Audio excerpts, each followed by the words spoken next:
Good evening, everybody, and a very warm welcome to all of you. This is Divya Tampi. Yeah, so this is Divya Tampi. I am an emotional wellness and a mid-career coach, and it's awesome to be here with all of you. Just making sure that you're able to hear me well. Awesome, right? So, if you are able to hear me, see me, and hear me, do say a hello, yeah, or a hi, so that I know that you're here.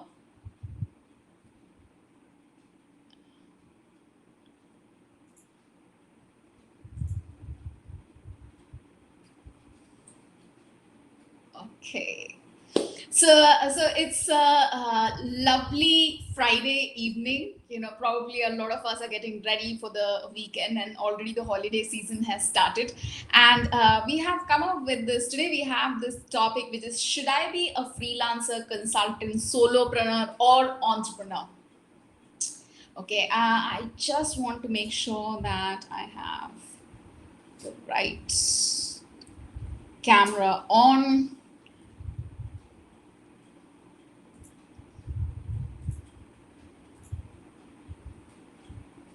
Okay, that's better. Okay, awesome. So let me actually start straight away into the topic. So why am I even talking about this particular topic with in relation to career clarity? Is because a lot of times when we are in our mid-career stages, like when we are in our 30s and 40s, we are thinking about, do I really want to continue as an employee, or do I want to be self-employed? And the idea of being self-employed is something which is very appealing to most people who have worked as employees for a very long period of time, because of what it offers, right? Because of what it seems like it offers. Being self-employed offers you flexibility and a certain amount of freedom, a kind of an autonomy, which is what most of us are looking for, which is one of the main factors most of us are looking for when it comes to the career that we take up, right? So let's jump right into this and look at what is the difference between all four of these. Actually, there are more things that come under being self-employed, but we are going to focus on these four things because these are the main four areas into which people move down these four areas when it comes to being self-employed. So the first one is freelancer. Okay, so let me ask you this question, and I just want to make sure that I'm able to see some of the comments. Okay, so I want to ask you this question. If you could give me the answer, what according to you is a freelancer? What are some of the characteristics of a freelancer? Hi, Priyanka, lovely to have you here. Okay, and I'm just making sure that I have all the pages on so I can see the comments that come in. Yeah, and I really want to thank you for being here on a Friday evening at 9:15. That says a lot to me about your priorities. Yeah, that you are interested. So great. Thank you. Great. Thank you. So let me ask you this question. What, according to you, is a freelancer? Okay, I don't really see any responses, but I'd like you to be ready with a response for, because I'm going to be asking you some questions, and I really look forward to you participating and giving me answers, because these are not terms which are absolutely new and trending now. No, these are terms and roles which have existed for a long period of time. Many of you have thought about it. Many of you are probably in the roles that I'm going to be talking about, or I am talking about right now. So do tell me what, according to you, is a freelancer, right? Okay, just going to make sure that I have. So Dashpreet says freelancer is someone who does a specific task he's specialized in. Thank you so much, Dashpreet, for responding. So yes, I think that's quite spot on.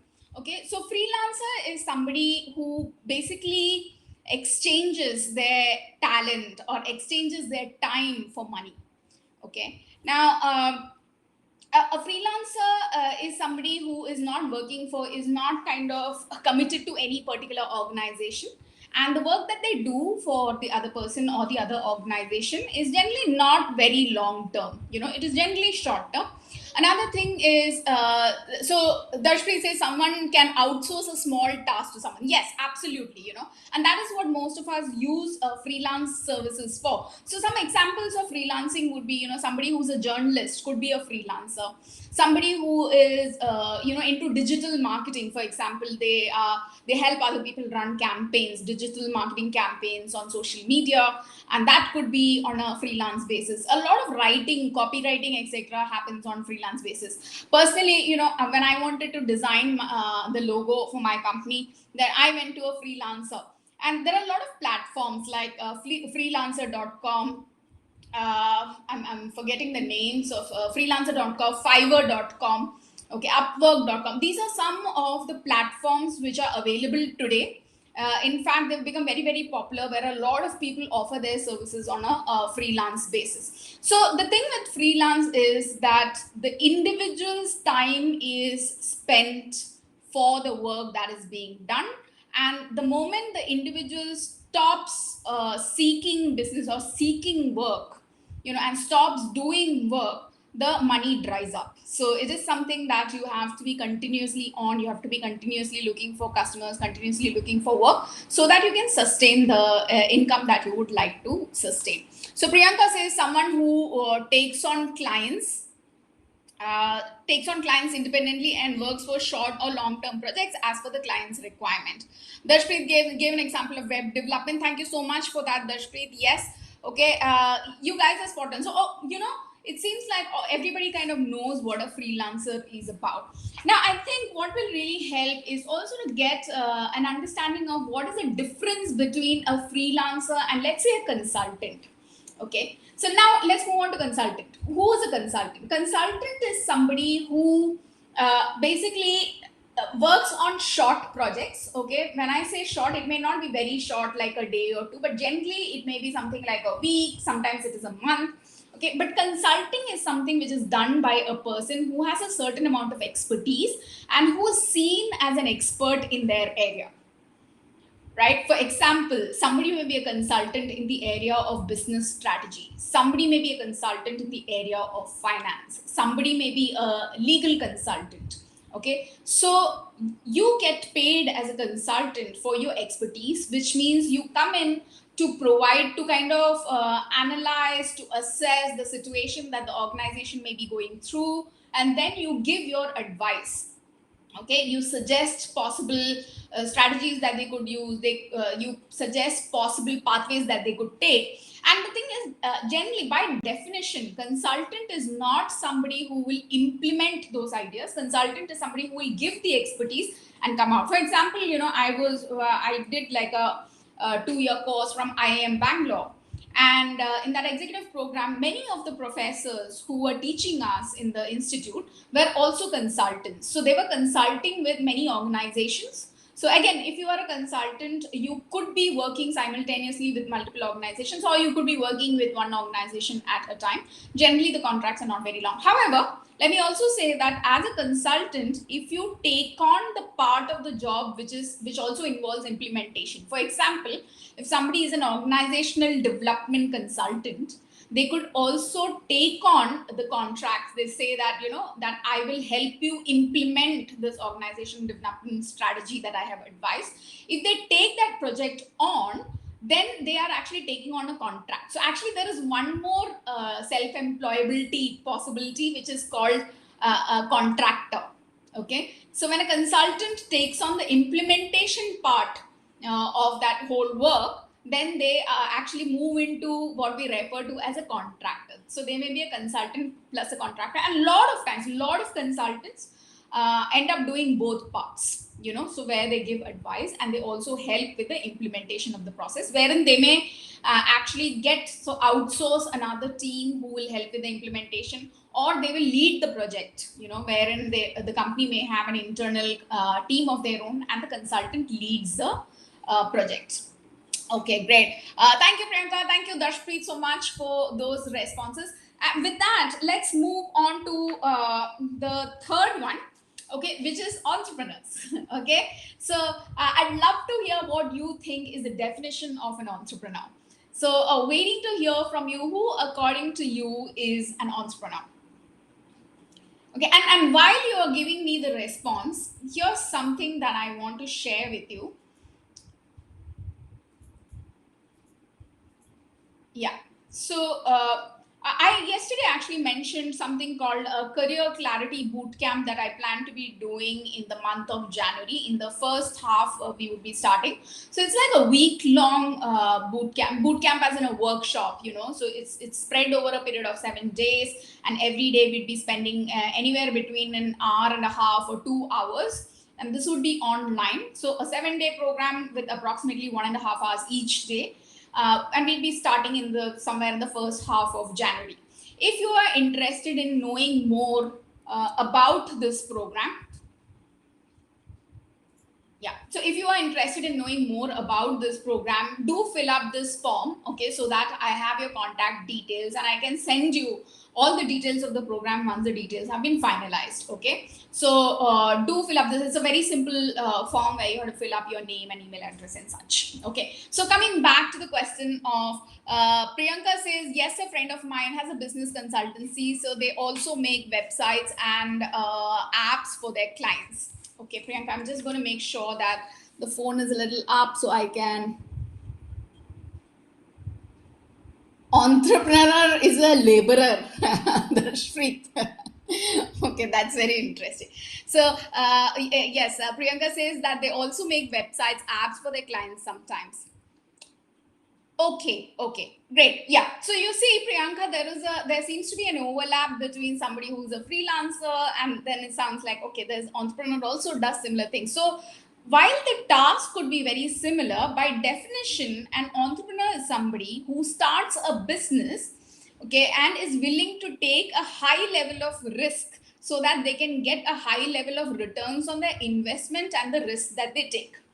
Okay, while a freelancer, when you are freelancing, there is no risk. Why there is no risk is because in freelancing, there is no capital investment. You know, you are not investing any money. You are basically offering your services for a direct exchange of money. Okay, Rashpreet, I'm guessing that you are talking about a laborer because, yes, the life of an entrepreneur, especially in the initial stages, can be very hard in terms of the fact that there's a lot of effort that goes in. A lot of times when people are thinking of getting into becoming an entrepreneur, they may come up with this, they may come with the idea that being an entrepreneur is very fancy, it's very interesting and exciting. But the reality is that being an entrepreneur can be a very tough thing, and it's really not everybody's cup of tea, because 95% of the startups, so to say, don't really survive. Only 5% of the 100% actually survive. Okay, let's look at what are some of the other differences. So the thing with enterprise, being an entrepreneur, is that there is a certain amount of capital investment in the beginning, and that's what brings in the risk factor that I was talking about. Okay. Other than that, when you start an enterprise, as an entrepreneur, you start off a business which can be scaled, which means that the profit levels can be increased over a period of time. So for example, somebody who puts up a shop and has no plan to scale that shop, make it bigger, or has no plan to bring out more branches for that shop, etc., is not really an entrepreneur. They are a small business owner. So you see, entrepreneur, somebody becomes an entrepreneur only when they have a capital investment, plus they are taking a certain amount of risk. The risk is that the business that you're starting off does not have any guarantee that it will give you returns, or there's no guarantee that it will succeed. Okay, great. So for those of you who may have joined in a little later, I have just shared, you may actually see that I have shared a Google form, which is for the Career Clarity Bootcamp, which is a 7-day workshop that I plan to be doing sometime in the month of January, the details of which have not yet been finalized. But in case you'd like to know more details of it whenever it becomes ready, please fill in this form. It's a very basic form, okay, so that I can keep you updated about it. Okay, so we've spoken about who a freelancer is, we've spoken about a consultant, we've spoken about an entrepreneur, and now we come to the question, who is a solopreneur? Okay, some of you may have guessed. In fact, this term solopreneur is something which did not exist for a long period of time. It's comparatively more recent. So, solopreneur is basically an entrepreneur. The one big difference is that an entrepreneur generally has a team of people, or has staff or employees who will do a lot of the work. At least once the business starts to grow bigger, the entrepreneur will have other people who will be doing a lot of the work. And the thing with starting an enterprise, an entrepreneur starts off a business which can eventually sustain itself without the entrepreneur having to be present at all times. So it's expected to make profits and money at a later point of time, even when the entrepreneur is not there physically, is sleeping, etc., etc. So now solopreneur is somebody who's basically a one man or one woman show. So they are again running a business. There is a certain amount of risk that they take. Okay. However, they are managing the entire work on their own. They generally do not have any employees. Even for a solopreneur, there is some amount of capital investment that has to happen. However, most solopreneurs, provide services rather than products, and it is scalable. The work that they do generally is scalable, and generally the only way a single person can create a business and sustain it in a way that it is scalable is when it is online. So solopreneurship generally happens on most of the work. A large percentage of the work is something that happens online. Okay. So we spoke about what it means to be a freelancer, what it means. That's what I am going to do. In fact, I haven't shared the form on Instagram, okay, because I have a separate device where I'm going live on Instagram. But I will be putting it up. If you go up to the link in my profile, I'll be updating it as soon as this live is over. So please do take that form in, and I will message you as well. Okay, so you can take that form and fill it up. Thank you for asking. Now, coming back to, so we looked at freelancer, consultant, solopreneur, entrepreneur. Now the next, I think, critical question is, what should you choose out of this when you decide to become self-employed? Okay, and the reality is, it depends on your level of expertise and your level of risk appetite.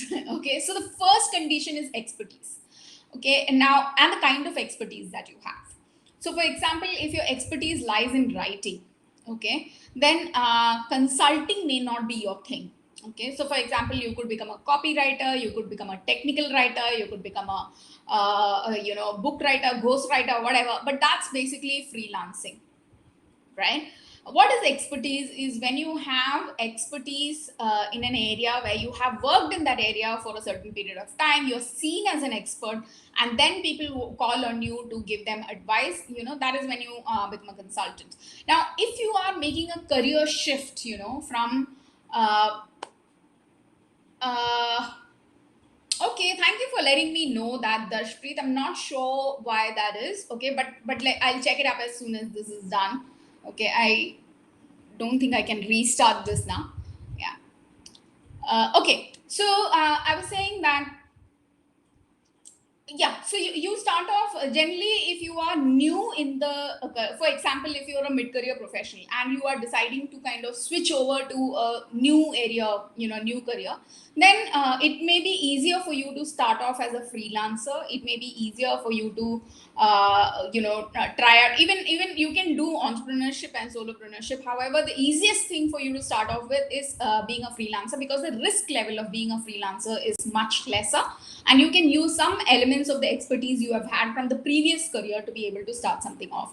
On the other hand, if you have been an expert in an area, you already have a lot of expertise, and now the only difference is that you are moving from having been employed with an organization to now going on to do work for yourself as a consultant, you can go ahead. If you are somebody who's recognized as an expert, that shouldn't be too hard. However, you will have to look at you will have to learn some skills, because moving from being an employee, even if you were at a very senior level to going on to become a consultant, there are some key differences in the skills that are required. For example, if you become a consultant, you are responsible for getting the business in. You have to have sales and marketing skills. You have to kind of get used to the idea of working on your own in comparison to having a lot of things organized for you when you're working with an organization, right? So yeah, and then there is entrepreneur. Of course, entrepreneurship is something which requires an initial capital investment, and I would generally suggest that before you go into starting off an enterprise of your own,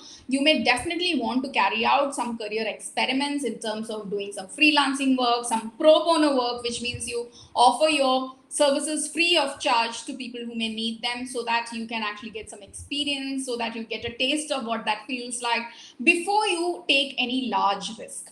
Okay. And then of course, solopreneur is for in fact, so being a solopreneur is less riskier than being an entrepreneur, because you are not once you become an entrepreneur, you're also responsible for paying other people. By the way, solopreneurs over a period of time may go on to become entrepreneurs, when they have to scale the business much more than they have been scaling. But even when they don't go on to become entrepreneurs, solopreneurs often may hire the services of freelancers, may have virtual assistants who help them to do a lot of the tasks that they want to get done. Right. So personally, if you were to ask me the question, which way did I go, I have actually gone through all three, which is, I started off when I decided to change my career. I went into freelancing. Okay. Multiple times actually I went into freelancing in between careers as well. And after that I also did consulting. So I picked up some of the skills that I had expertise in, and then I offered them as a consultant.